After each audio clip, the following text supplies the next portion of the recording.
아멘. 할렐루야. 오늘도 기도로 하루를 시작하는 모든 성도님들 가운데 하나님의 크신 은혜와 축복이 넘칠 줄로 믿습니다.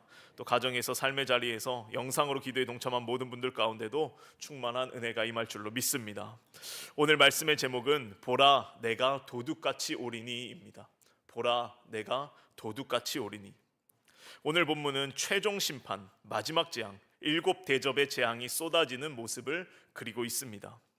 7 대접 재앙은 출애굽기에 나온 이집트에 내려진 10개의 재앙과 비슷한 재앙이기도 하고, 거기서 더 발전되어 하나님의 창조 세계, 하나님께서 본래 지으셨던 창조 세계를 완전히 무너뜨리는 그런 재앙입니다.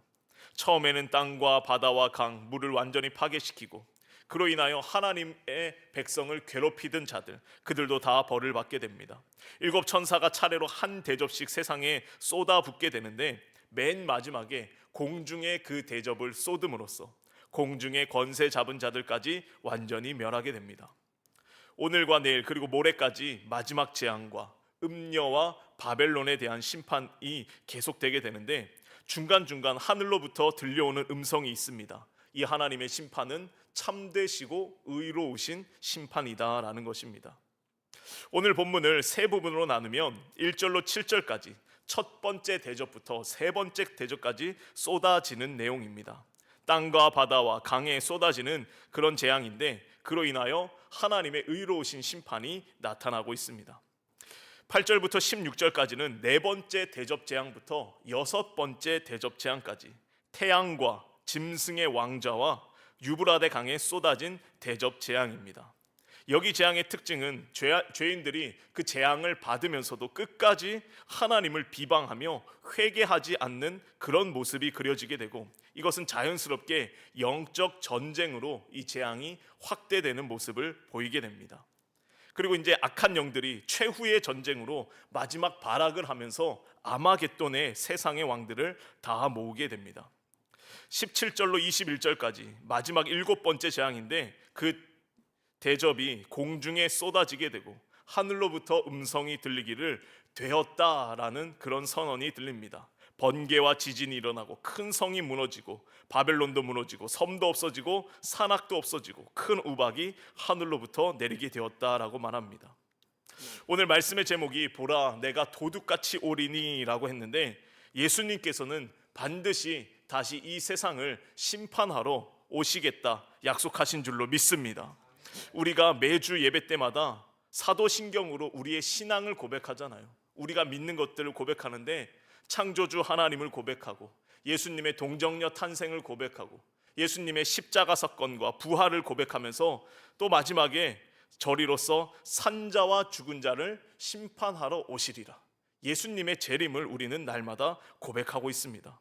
예수님이 반드시 오시지만 그러나 그 때와 시기는 아무도 알지 못합니다. 예고 없이 오시는 분이기에 우리는 항상 예수님을 맞을 준비를 하며 살아가야 한다라는 것입니다. 오늘 본문을 통하여 하나님께서 우리에게 주시는 영적인 교훈을 살펴보고 기도의 제목을 얻고자 합니다. 첫째로, 하나님의 심판은 의로운 심판이다라는 겁니다. 하나님의 심판은 의로운 심판입니다. 1절입니다. 또 내가 들으니 성전에서 큰 음성이 나서 7 천사에게 말하되 너희는 가서 하나님의 진노의 7 대접을 땅에 쏟으라 하더라. 어제의 말씀에서 세마포 옷을 입고 가슴에 금으로 띠를 띤 7 천사가 하나님의 증거 장막의 성전에서 나왔습니다. 그리고 하나님 보좌 앞에 있던 네 생물 중 하나가 그 하나님의 진노가 가득히 담겨있는 대접을 이 7 천사에게 각각 주게 됩니다.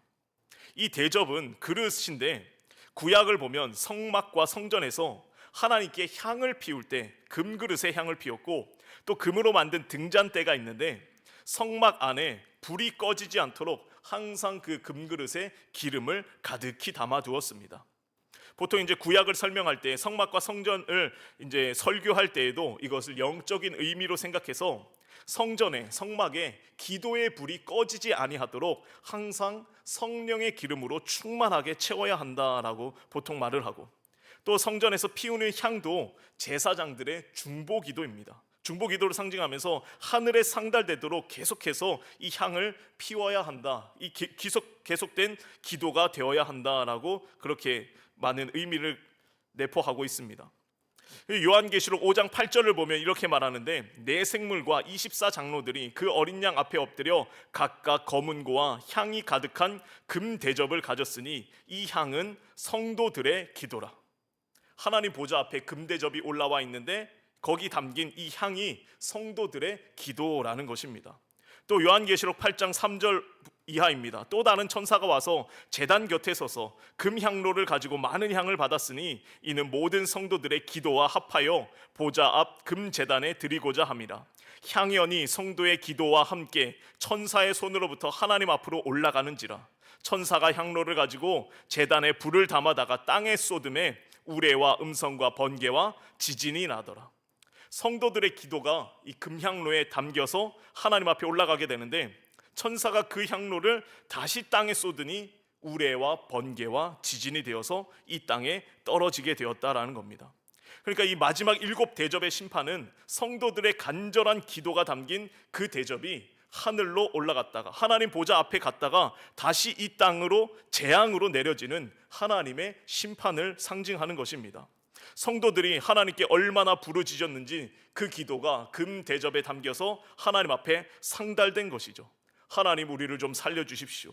고통 가운데 있는 우리를 돌보아 주십시오. 하나님, 그리고 저 악한 자들을 심판해 주십시오. 원수 갚는 것이 하나님의 손에 달려있다 말씀하셨으니 하나님께 맡깁니다. 하나님 책임져 주십시오.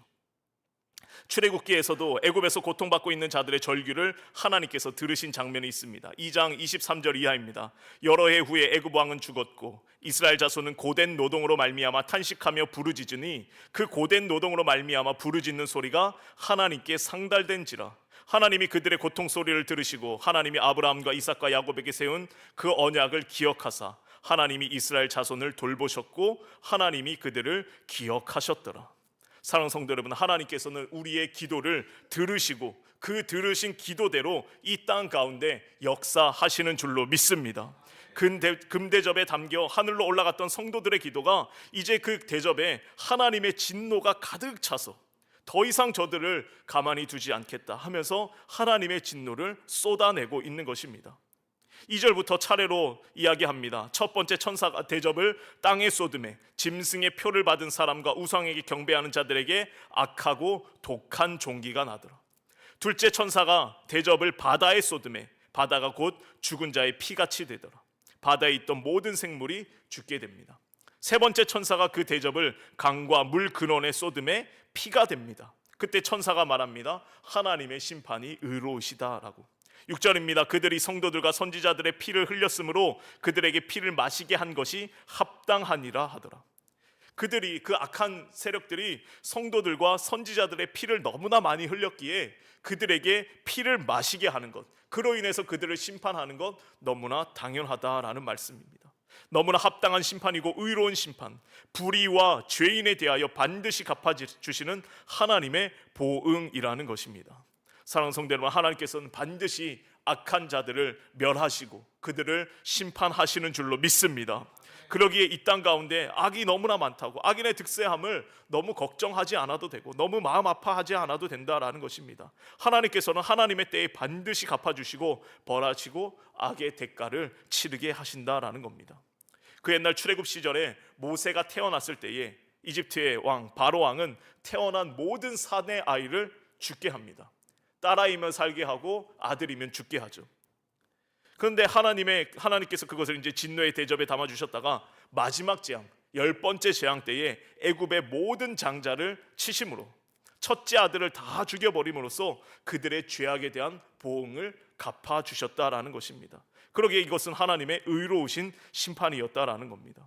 죄는 반드시 멸하시고 벌 주시고 갚아주시는 하나님의 공의로움과 정의로움을 우리가 기억하며 날마다 우리의 기도를 하나님의 대접에 담아서 하나님께 올려드리는 저와 여러분의 기도가 되기를 주의 이름으로 간절히 축원합니다. 두 번째로, 죄인인 인간은 심판 중에도 깨닫지 못한다라는 것입니다. 8절입니다. 넷째 천사가 그 대접을 해에 쏟음에 해가 권세를 받아 불로 사람을 태우니. 이 장면은 마치 불로 심판받는 소돔과 고모라를 떠올리게 합니다. 대접이 해에 쏟아졌고 해가 불을 쏟아내어 사람들을 태워버립니다. 이것은 화형을 당한 순교자들에 대한 보응이었던 것입니다. 초대교회 시절 네로 황제, 즉 우리가 지난번에 살펴본 계시록 13장에 표현된 짐승 666이라 불렸던 그 네로 황제, 그들은 교인들을 박해하면서 콜로세움과 같은 원형 경기장에서 짐승에게 찢어 죽임 당하게도 하고 검투사들에게 죽임 당하게도 했습니다. 그리고 산채로 불에 태우기도 했는데, 교회 전승에 의하면 순교자들은 불에 태워 죽임을 당하면서도 하나님을 찬양하는 모습이었습니다. 천국에 대한 확실한 소망이 있었기 때문에 찬양하며 천국으로 입성했다라는 것입니다. 그에 대한 보응으로 하나님은 네 번째 대접을 태양에 쏟아서 그 악한 자들을 불로 태웠습니다. 그런데 이들은 불에 태워지면서도 회개하지 않고 깨닫지도 못합니다. 9절입니다. 사람들이 크게 태움에 태워진지라. 이 재앙들을 행하는 권세를 가지신 하나님의 이름을 비방하며 또 회개하지 아니하고 주께 영광을 돌리지 아니하더라. 오히려 하나님의 이름을 비방하는 것이 죄인된 모습이다라는 것입니다. 하나님께서는 최후의 심판 때더라도 깨닫고 돌아오면 하나님이 받아주시지만, 하나님의 자비와 용서를 구하면 하나님이 받아주시지만, 이 인간들은 죽어가면서도 깨닫지 못합니다. 10절입니다. 다섯째 천사가 그 대접을 짐승의 왕좌에 쏟으니 그 나라가 곧 어두워지고 사람들이 아파서 자기 혀를 깨물고. 짐승의 왕좌에 그 대접을 쏟으니까 나라가 완전히 암흑이 되었습니다. 완전한 혼돈과 절망의 상태에 빠지게 된 것입니다. 사람들은 너무나 고통스러운 나머지 자기 혀를 깨물면서 죽어가고 있는 것입니다. 11절입니다. 아픈 것과 종기로 말미암아 하늘의 하나님을 비방하고 그들의 행위를 회개하지 아니하더라. 재앙이 왔을 때 회개할 수 있는 것도 하나님의 은혜다라는 것입니다. 하나님의 은혜를 받은 자들만이 회개의 영이 임해서 회개할 수 있는 것이지, 이 죄악된 인간들은 하나님을 비방하며 회개하지 않는 것입니다. 로마서 1장을 보면 죄인인 인간의 비참함을 바울이 소개하는데 거기에 이런 표현이 있습니다. 1장 28절, 로마서 1장 28절 이하에 그들이 마음에 하나님 두기를 싫어하며 하나님께서 그들을 그 상실한 마음에 내버려 두사 합당하지 못한 일을 하게 하셨으니 곧 모든 불의, 추악, 탐욕, 악의가 가득한 자요, 시기살인, 분쟁, 사기, 악독이 가득한 자요, 수군수군하는 자요, 비방하는 자요, 하나님께서 미워하시는 자요, 능욕하는 자요, 교만하는 자요, 자랑하는 자요, 악을 도모하는 자요, 부모를 거역하는 자요, 우매한 자요, 배악한 자요, 무정한 자요, 무자비한 자니라. 마음에 하나님을 두기를 싫어하니까 결국 하나님이 그들을 그냥 죄악 가운데 내버려 두셨습니다. 그래서 온갖 죄악 가운데 빠져 살다가 멸망의 길로 가도록 내버려 두셨다라는 것입니다. 사랑하는 성도 여러분, 우리의 삶에도 혹 재앙이 있다면 깨닫고 회개하는 역사가 있게 되기를 주의 이름으로 간절히 축원합니다. 지금은 잠시 주님을 떠난 자들, 우리가 알고 있는 자들이 있거나 우리 자녀들이나 우리 손주들이나 우리 교우들 중에 하나님을 잠시 떠나간 자들이 있다면 우리는 하나님께 간절히 기도해야 됩니다. 하나님, 저들을 그냥 내버려 두지 마시라고. 행여나 저들 마음에 하나님 두기를 싫어하는 그런 마음은 없게 해달라고. 하나님께서 저들에게 재앙을 잠깐 내리실 때 그들이 곧 깨닫고 돌아오는 회개의 영이 임하게 해달라고 우리는 그들을 위해서 기도해야 되는 것입니다. 인간의 어리석음과 나약함을 늘 기억하면서 하나님의 은혜를 구하는 저와 여러분이 되시길 주님의 이름으로 간절히 축원합니다. 끝으로 도둑같이 오실 주님을 기다리고 있어야 합니다. 도둑같이 오실 주님을 우리는 기다리고 있어야 합니다. 12절입니다. 또 여섯째 천사가 그 대접을 큰 강 유브라데에 쏟음에 강물이 말라서 동방에서 오는 왕들의 길이 예비되었더라. 유브라데강, 문명의 기원으로 불리는 유프라테스 강이죠. 실제로 로마 제국의 동쪽 방어선 역할을 하던 강이 이 유브라데 강이었다라고 합니다. 하나님의 심판으로 인해서 물이 마르게 되었고 동방에서 오는 군대의 길이 열리게 된 것입니다. 원래 강을 건너와야 되는데 강이 말랐으니까 그냥 군대가 그 강을 지나오는 것입니다. 최종 심판을 위해서 악한 세력들이 결집하는 그런 자리가 마련되고 있습니다. 13절입니다. 또 내가 보매 개구리 같은 새 더러운 영이 용의 입과 짐승의 입과 거짓 선지자의 입에서 나오니 그들은 귀신의 영이라. 이적을 행하여 온 천하 왕들에게 가서 하나님 곧 전능하신 이의 큰 날에 있을 전쟁을 위하여 그들을 모으더라. 새 영입니다. 새 영인데 귀신의 영입, 용의 입과 짐승의 입과 거짓 선지자의 입에서 나온 영들, 앞선 13장에 소개되었던 짐승과 그 용들인데, 그들의 입에서 귀신의 용이 나오고 그들이 이적을 행하면서 이 세상의 권세 잡은 왕들을 마지막으로 미혹을 하고 있습니다. 그리고 그들을 결집해서 하나님을 대적하는 최후의 전쟁을 준비하는 것입니다. 15절입니다. 보라, 내가 도둑같이 오리니 누구든지 깨어 자기 옷을 지켜 벌거벗고 다니지 아니하며 자기의 부끄러움을 보이지 아니하는 자는 복이 있도다. 악한 세력들은 지금 마지막 최후의 전쟁을 준비하는데, 그러기에 주님이 갑자기 성도들에게 말씀하십니다. 성경을 읽다 보면 이 붉은색으로 표시된 부분이 있는데 예수님의 말씀을 뜻하죠. 예수님이 친히 말씀하십니다. 보라, 내가 도적같이 임할 것인지 누구든지 깨어서 자기 옷을 지키라 라고 권면하고 있습니다. 옷을 지킨다라는 것은 성도들의 옳은 행실을 의미하는데, 깨어 있으면서 거룩한 행실을 굳건하게 행할 것임을 말씀하고 있습니다. 사랑하는 성도 여러분, 우리가 마지막 날에 악한 자들과 악한 영들과의 대결에서 승리하는 유일한 힘은 다름 아닌 거룩한 행실이다라는 겁니다.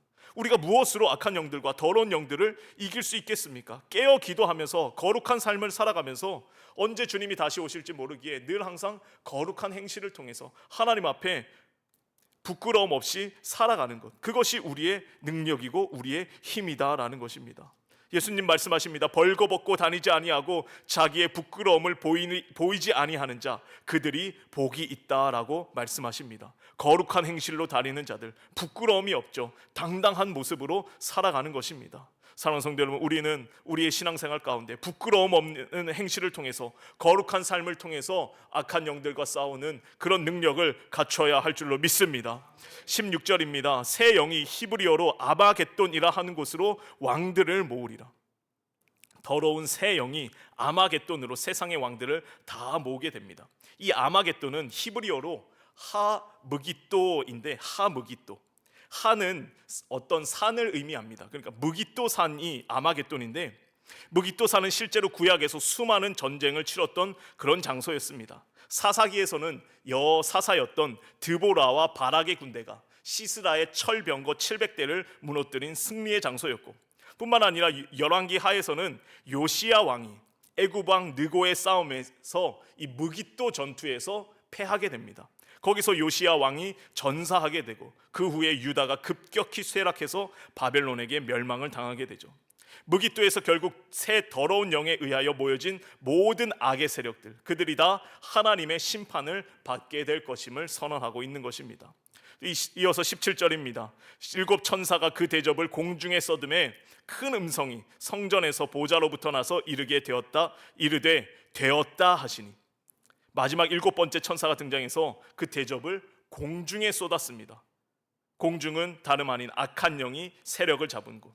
에베소서 2장 2절에 악한 영들을 공중에 권세 잡은 자라고 표현을 하는데, 마지막 대접을 그 공중에 쏟음으로써 공중에 권세 잡은 자들, 그들에게 다 재앙을 쏟아붓고 있습니다. 그러자 보좌에서 큰 음성이 들려옵니다. 되었다라는 것입니다. 이제 심판이 거의 마무리에 다다랐고 완료되었다라는 것이죠. 그러니까 이것은 마치 예수님께서 십자가에서 피를 다 쏟으신 후에 다 이루었다 하신 말씀과 같은 맥락입니다. 이후에는 이제 벌어지는 일들에 대한 소개가 있습니다. 번개와 음성과 우레소리가 있고 큰 지진이 납니다. 역사상 없었던 큰 지진으로 말미암아 만국의 모든 성이 다 망하게 되고, 큰 성 바벨론은 하나님의 진노의 잔을 받게 됩니다. 모든 섬도 없어지고 산악도 온데간데 없이 다 사라지게 됩니다. 모든 피조 세계가, 하나님께서 처음 창조하셨던 그 피조 세계가 이제 다 허물어지게 됩니다. 하나님께서는 새로운 창조를 위하여 새 하늘과 새 땅을 창조하시기 위하여 죄악된 세상을 철저히 파괴시키고 그들에게 재앙을 내리는 모습입니다. 그런데 마지막까지도 그럼에도 불구하고 회개하지 않는 인간들, 하나님을 비방하고 있었다라는 것입니다. 사랑하는 성도 여러분, 마지막 때가 가까이 올수록 악의 세력은 더욱더 발악을 한다는 것을, 그리고 더 결집해서 자신들의 힘을 과시한다는 것을 우리는 성경을 통해 배울 수가 있는 것입니다. 그리고 그럴 때일수록 주님께서 언제 오실지 모르기에, 언제 다시 우리 가운데 임하실지 모르기 때문에 앞서 말씀드린 바와 같이 우리의 능력은 거룩한 행실임을 늘 기억하면서 거룩함을 통해서 구별된 삶을 통해서 부끄러움 없이 당당한 담대한 믿음으로 살아가는 저와 여러분의 삶이 되어야 할 줄로 믿습니다. 함께 기도하겠습니다. 참 좋으신 하나님 감사합니다. 오늘도 우리의 삶을 깨워주시고 생명 주시고 건강 주시고 또 기도할 여건을 허락하여 주시사 기도함으로 하루를 맞이하게 하심에 참으로 감사를 드립니다. 하나님의 심판 지극히 의롭고 공의롭다는 것을 우리가 믿습니다. 하나님, 세상의 불의함을 친히 심판하여 주시고 재앙을 허락하여 주시옵소서. 고통당하는 자들의 울부짖는 소리를 들으시고 그것을 대접에 담으시고 보응하시는 하나님, 우리의 모든 기도를 금대접에 담으시사 하나님께 상달되게 하시고 또 하나님께서 허락하시는 응답을 경험케 하여 주시옵소서. 행여나 하나님의 심판 속에서도 깨닫지 못하는 자들같이 되지 말게 하시고 언제 오실지 모르는 주님을 기대하며 거룩한 행실로 부끄러움 없이 살아가는 우리 모두가 되게 하여 주시옵소서. 이 새벽에도 귀한 예물 정성으로 구별하여 드린 손길들이 있습니다. 10의 1조와 여러 가지 감사와 선의 예물 드리오니 기쁘게 받아주시고 넘치는 축복으로 응답하여 주시옵소서. 오늘도 주님과 동행하는 거룩한 날 되게 하실 줄 믿사오며 예수님의 이름으로 기도하옵나이다. 아멘.